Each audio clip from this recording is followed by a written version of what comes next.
I'm Richard Gadd. I'm a writer-performer. I've written a show called Baby Reindeer, which is going to the West End soon, so very excited. Baby Reindeer is an autobiographical play. It's a theatre piece that I've written about the last 10 years of my life. The basic story is that I offered a stranger a cup of tea, and how that one act of kindness evolved into almost a decade of relentless stalking and harassment.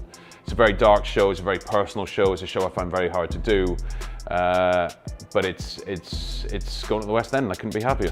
Audiences can expect sort of brutal honesty. It's a very multimedia heavy show, like all of my shows are. It's got a lot of projection, it's got a lot of sound. It really tries to plunge the audience into this sort of the headspace that I was in at the time. It's an awful sort of period of time getting stalked. I know that seems like an obvious thing to say, but all of your senses feel attacked. You're paranoid.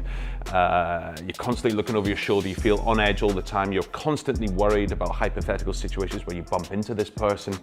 And so what I really needed to do when I sat down and thought about how to do this show was how do you get that to an audience? And really the best way to do that is to sort of assault their senses. So it's a very intense show. I'm brutally honest with myself in the show as well. Like there's a lot I didn't do right. You know, it's not just a victim narrative. I think it would have been easy for me to do this show and sort of be like, oh, I offered a cup of tea to a stranger, aren't I wonderful? And then, oh my God, it ruined my life. But no, I made a lot of mistakes on the way, and I didn't behave appropriately in a number of scenarios, which made the situation worse. I think initially I indulged in the attention, which of course, if somebody is a renowned sort of stalker and harasser, that's going to make everything worse.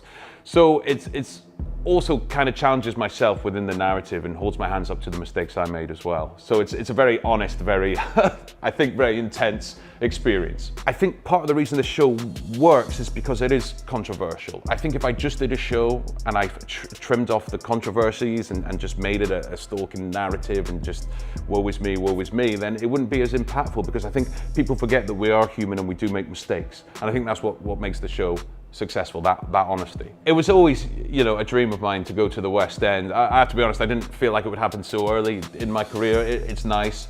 I feel like, yeah, it's sort of a dream come true. Like you know, I never want to. I always have dreams lurking away that I'll never say what they are to people, but this was certainly one of them, and so it's nice. It's nice that that's happened. And I think, you know, with a show like this, which is kind of weird and it is kind of different and it is kind of challenging, you know, it's not your usual West End show.